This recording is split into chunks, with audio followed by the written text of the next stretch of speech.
В Якутске мало условий для выгула собак согласно закону об ответственном обращении с животными. Один из пунктов обязывает владельцев убирать за ними экскременты.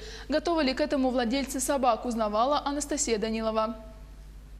Влада – хозяйка собаки по кличке Найда. Не так давно Найда ощенилась, и теперь ей необходимо много полезной и правильной пищи. За этим следует регулярный туалет, а значит и более частая уборка во время прогулки.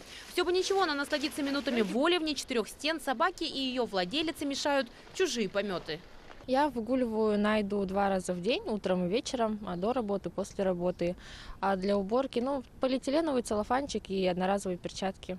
Зимой оно потом снегом заметет, потом, конечно, все это вылазит весной, и очень неприятно. И самим гуляющим с собаками неприятно наступать на чужие испражнения.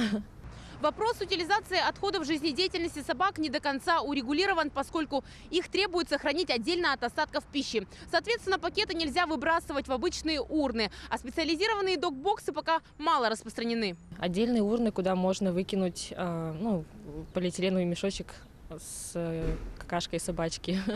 Потому что в некоторых дворах мусорки находятся очень далеко. Утром, допустим, перед работой кто-то торопится, кто-то еще что-то. И просто может быть лень не убрать. Если бы урна была, допустим, стояла рядышком, все бы, мне кажется, больше народу бы убирало за своими животными. Также закон запрещает выгул собак на детских площадках, но на деле многие игнорируют это правило. Причем несознательных собаководов совсем не беспокоит безопасность малышей, которые без разбора могут поднимать предметы с земли. А вот какие решения предлагают горожане. Надо специальные места создавать, чтобы сходили куда следует. А то везде эти как. Просто не замечаю, если честно сказать, но больше замечаю возле дворов, где площадки детские. Обычно люди там замечают. У нас во дворе не выгуливают собак, я не здесь совершенно живу. Вообще я отрицательно к этому отношусь. Наверное, места нужны специально для того, чтобы собак выгуливать, потому что потом запахи неимоверные. Может, штрафно, я не знаю, может, какие-то такие меры. У меня нет собаки, поэтому это не моя проблема. Да?